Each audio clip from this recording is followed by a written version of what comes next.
just real quick to refresh your memory, we have all this decoration.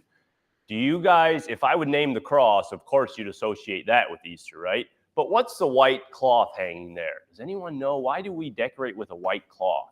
Why is there a white cloth on the cross instead of a picture of Jesus? No one knows? Well, Micah, do you know? His robe. So when did he wear that white robe? Who put it on him?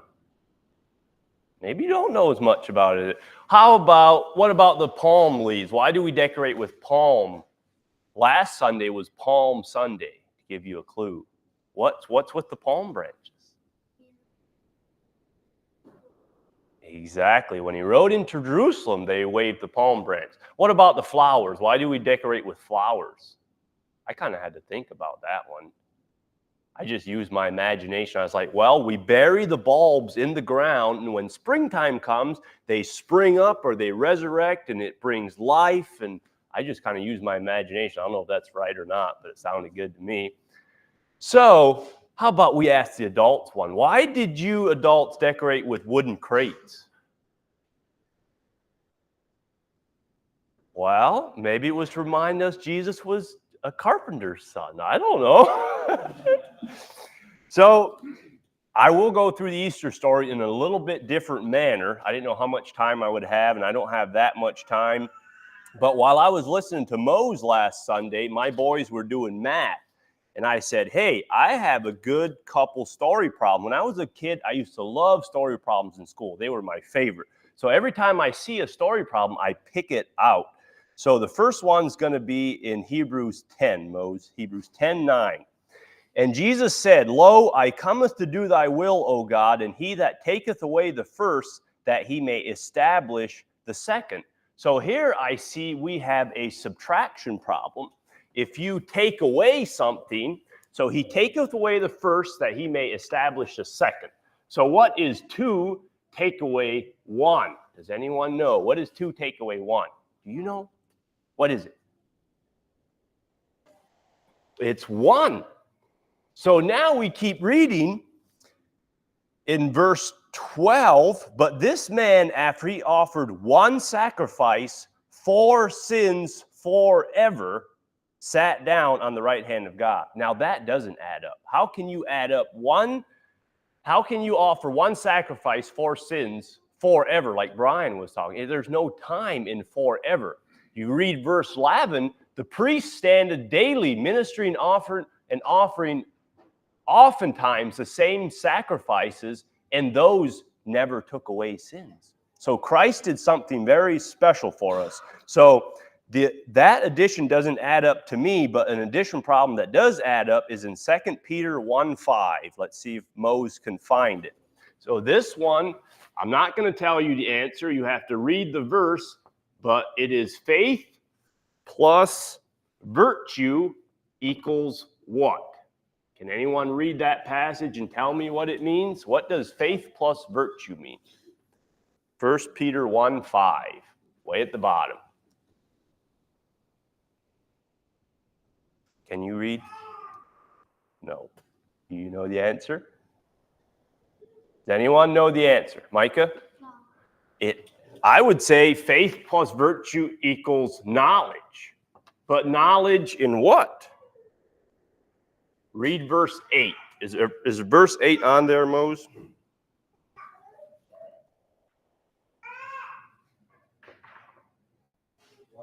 Yeah, 1:8.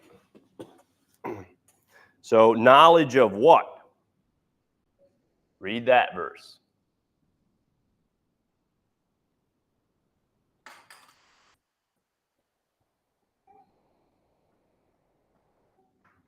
You know? Of the Lord Jesus Christ. Very good. And if we don't know that knowledge, if we keep on reading, it says in verse 9, if we don't have that knowledge, we are blind. So we don't want to be blind this Easter. We want to know what it's all about. So one more story problem in 2 Peter 1:2. We have grace times peace. And what is grace times peace? 2 Peter 1:2. You multiply grace and peace, and what's the answer?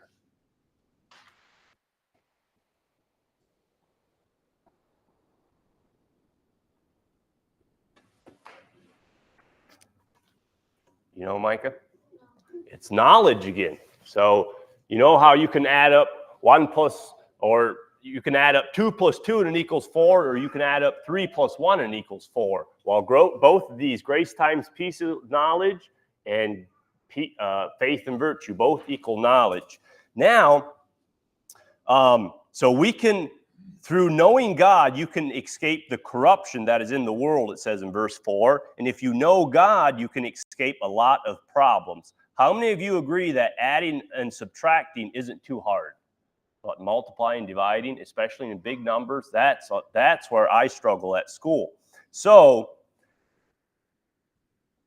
don't worry, I couldn't find any division story problems. And then I remember when I was a little boy, I sat in school and I remembered hearing the preacher say that God hates division. So that's why I can't find a division problem in the Bible. So we don't have any division problems for you. So now we're going to go into the Easter story. And because you guys know it so well, I had to use my imagination and come up with a whole nother thing about Easter to remind you. Now, this is kind of a made-up story, but it's kind of like Pilgrim's Progress. It helps you remind the story, and the characters made up, but all these things play a part. And you guys are going to have to come up and put them in this box as I name them off to help you remember where everything goes. So the story starts off like this. There was an old grandfather, and he had a box. He had a treasure box. And we're going to say he came to his son Benjamin, and he brought him this old box. He said, Benjamin, this is a treasure box that I want you to open. And Benjamin was so excited. He couldn't wait to look inside that treasure box. And the grandfather said, you want to open it while I'm here so I can explain the value of the things that are in the box. He said, I realize. So Benjamin, first he hurried up. He opened the box. And what he got out was a piece of straw. He said, Grandfather, this is no treasure. I can go out in the hayfield any day and get straw. Grandfather said, but you have to realize this is not just any straw. He said, this is just an any old box, but this straw, he said, Benjamin, comes from a long time ago. He said, I was a shepherd back in that day out in the field, and one night the sheep were starting to give birth, so we had to stay up all night and watch so the wolves wouldn't come and eat our sheep.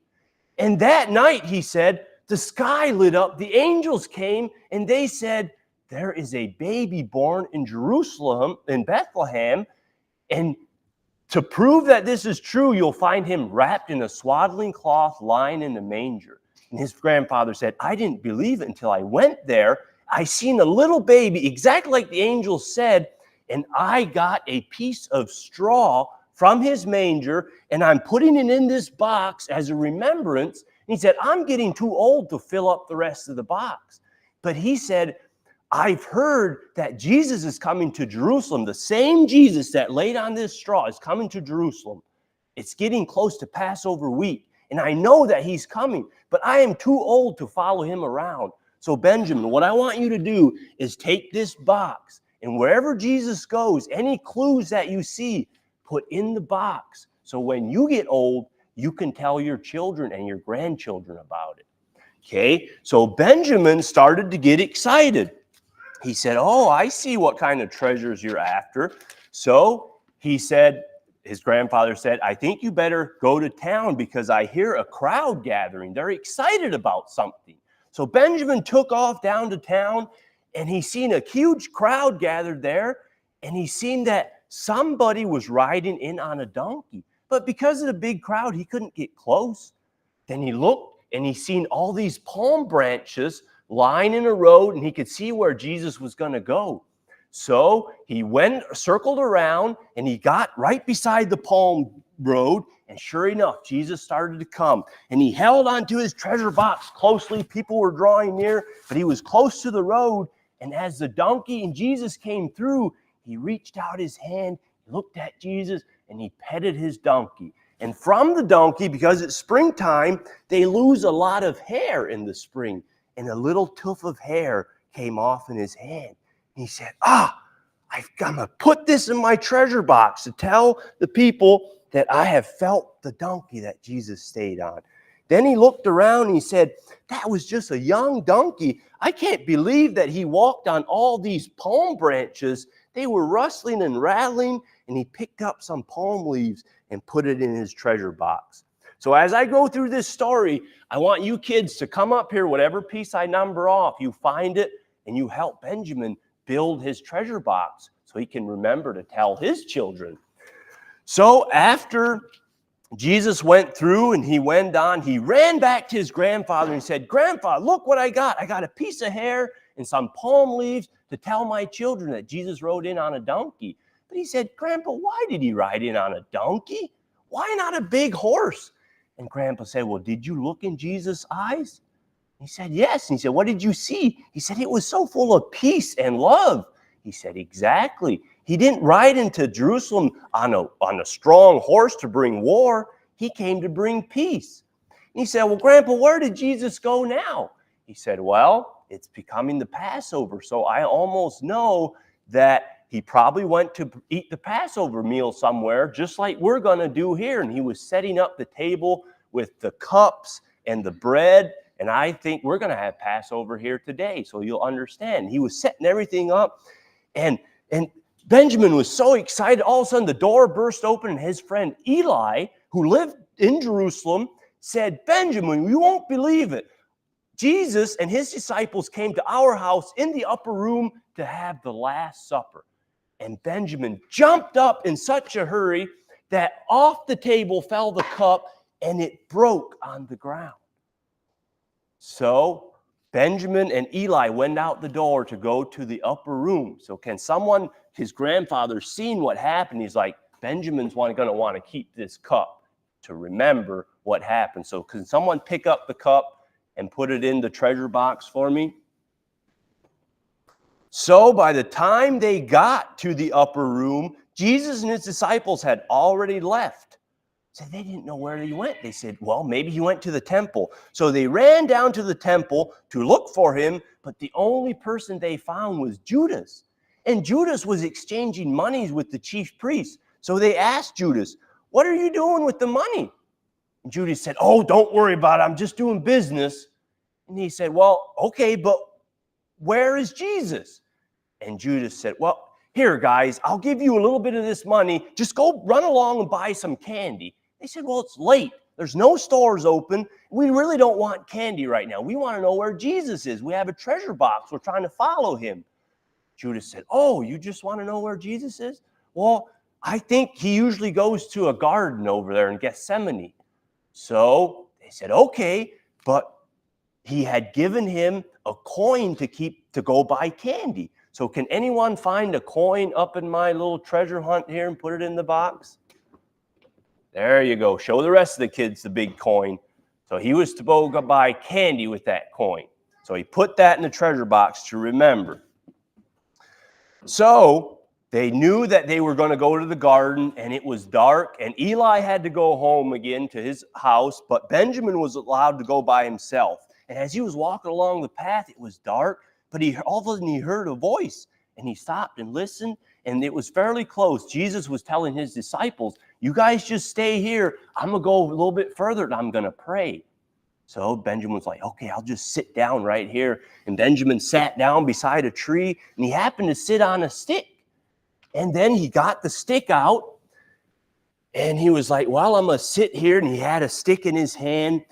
He was playing with it. Then he said, oh, yeah, Jesus said pray. So he put his hands together, and he prayed. But then he got tired, and he started rubbing this stick together, and he prayed some more. But it was so quiet, and it was so peaceful that Benjamin fell asleep. But so when he fell asleep, he was so tired and it was so quiet, he didn't wake up till 10 o'clock the next morning. And he woke up and he said, oh, where is everyone? Everyone was gone. And the only thing he had left was the stick that he was holding. And because he was trying to stay awake so much, he had made it smooth. And everyone was gone. So he's like, well, I'll save this stick to remember that I was at the garden. That's the only thing I have to remember at this place. So he put the stick into his treasure box. But now he had to find out where Jesus went. Everyone was gone. So he ran back to Eli's house because he was hungry and he figured maybe Eli heard something. Eli said, sure enough, I heard a big crowd gather out here early in the morning and they were arguing. And he said, I had time to get dressed and eat breakfast. By the time I got down there, Pilate was sending Jesus over to Herod's house to judge him because Jesus said he was a Galilean. So he went over to Herod's house and he said, Eli, you remember that big thorn bush by the courtyard over at Herod's? Eli said, yeah. He said, you wouldn't believe what Herod did. Herod started mocking Jesus, put this big robe on his back. Then the soldiers went over to that thorn bush, cut off a big twig. They wove it into like a crown and they put it on Jesus' head. He said it was so awful. They didn't stop there. They kept on spitting in his face. The soldiers took their staffs and whacked Jesus right on the head, and it hurt. I could see Jesus in his eyes. And he said, after they were done whacking him and torturing him, they led Jesus back to Pilate, and I knew you had a treasure box, so I went over to that thorn bush, and I broke a twig off so you could put it in your treasure box. Can anyone find a twig with a big thorn up here? Be careful, it's sharp. You see big thorns anywhere? Sharp thorns? No? Yeah, show the other kids how big of thorns they were. Yeah, now put it in here. He was saving it. So Benjamin was eating, and Eli said, and then he asked, well, what did Pilate do after him? Wasn't Jesus innocent? And Benjamin said, yes. Eli said, yes. And Pilate thought that Jesus was innocent as well. But the crowd was crying so loud that Pilate decided if he whips him and punishes him, then maybe that would satisfy the crowd. So he had his soldiers come out with a cat of 9 tails and whip Jesus till he was all bloody. Eli said, Benjamin, you should have seen it. They whipped him so hard and angry that one piece of those tails fell off on the ground. And after they left, I went over and I picked it up. Can anyone find a piece of whip laying up here? It'll be a little piece that looks like a whip. And Benjamin looked at it and he said, well, Eli, it still has a little bit of blood on it from Jesus' back. He said, that is so sad, but it's so precious to me. So he put that into his treasure box. Now he said, well, what happened after they whipped him? And Eli said, oh, Benjamin, it was so terrible at that point. I heard them say they're going to put him on the cross, and I came back home. I couldn't watch no more. But he said, because you're here now, maybe you want to go with me and let's see what they actually did with Jesus. So the two went hand in hand, and Eli showed them this is where they were making the cross. He said, I heard them take big nails and whack it in the ground and whack it into the cross. And he said, as a matter of fact, right there lays one of those nails. And they picked it up. Can anyone find a big nail up here? They picked up the big nail and put it in their treasure box. Then they went on up the hill because the road led right up the mountain into Calvary. And as they got up there, it was an awful sight. They sat around. Some people were crying. But under the cross, there were soldiers laughing. They said, why are they laughing? Let's get a little bit closer and see. Why? Because they were the closest to Jesus. So they started over there. As they got close to the soldiers, everything started to get dark.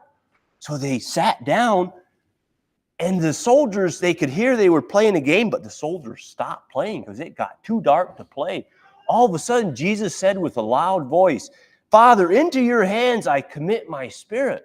And then the earth quaked.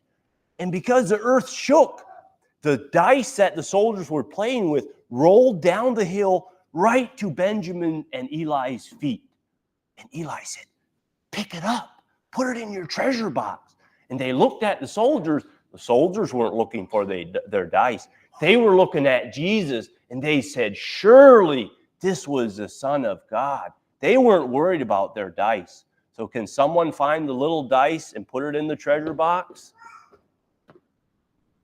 Okay, try to take turns, Ryan, so someone else hasn't. So they put that in their box. And now, let's see, now it was almost sunset, and the boys knew they had to go home before the Sabbath because their grandfather had warned them to come home. And they heard that Joseph was going to bury Jesus. So they knew he was in good hand and would get a proper burial. So they went over, celebrated Passover. They went to church the next day. They heard all the church women talk about how they're going to prepare spices and go back to the tomb. Then they heard Peter say, well, the water's starting to warm up. I think fishing's going to be good tomorrow. Peter didn't know what to do. Jesus was dead. So the women went, and Peter was getting ready and they were kind of still up in the room. The boys went downstairs trying to figure out what they want to do. All of a sudden, they heard excited voices upstairs of the women. The women were saying something that Jesus wasn't in the tomb no more. And they seen Peter and John run out to the tomb, and they came back and said, it's true. Jesus isn't there. And Eli poked Benjamin and said, get your treasure box. Let's see if he left anything behind. Because they said a big angel was down there and rolled the stone away. So they went down to the tomb, and sure enough, down there by the tomb, they found a little rock where the big rock was, and they knew that someone strong had rolled the big rock away because it rolled over this little rock and broke it in half. So they put that into their treasure box. Then they said, well, we have to peek in the tomb, see if there's not anything in there. They looked in the tomb.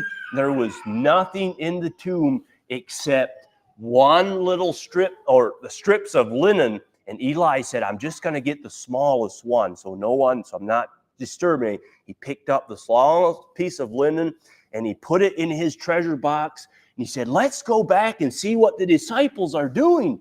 They came back, and as they were going up the steps to the upper room, they heard a familiar voice. They said, what? That sounds like Jesus' voice. He was saying, peace be with you. And they hurried to open the door, and there they seen a guy that looked like Jesus. They were afraid. They were like, could it be a ghost? And Jesus looked at the two little boys and said, don't be scared. Come up. Look at my hands and my feet. You can touch me. I'm flesh and blood. A ghost doesn't have flesh and blood. Bone, flesh and bone. So they seen that that was correct. So they weren't scared no more. Then Jesus started to fulfill everything that was written in the law of Moses, the prophets, the Psalms, and he opened all their minds so they could understand the scriptures. He told them, Messiah will suffer and rise from the dead on the third day. Repentance and the remission of sins should be preached in his name among all nations. So then he turned and he looked to Benjamin and he smiled.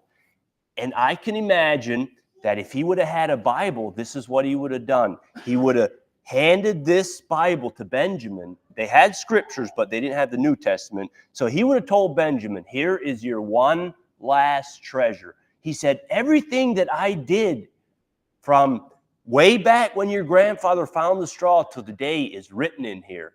And if you want to tell everyone about what happened, you can go in this book and find everything you need to know. And with that, he said, I have to go back up to heaven because I'm a king. And then Benjamin realized how the Bible said that he was a prophet, a priest, and a king. And Benjamin could never figure out how those three could exist at one time. But now that Christ had opened his mind, he understood, and he clung to his Bible very protectively, and he put that into his treasure box. And now it was complete. Now he went home. And for generations after that, every Easter, he'd get out his treasure box and he would tell all his children about all the pieces that he found. And no, none of these has a lot of value if you try and sell a rock or a piece of straw, but the truth behind it kept everyone fascinated for generations to come. So if you guys want to do that every Easter for your children, it's a good way to remember what happened. That way you know where every piece of white linen cloth belongs. And with that, you kids are dismissed.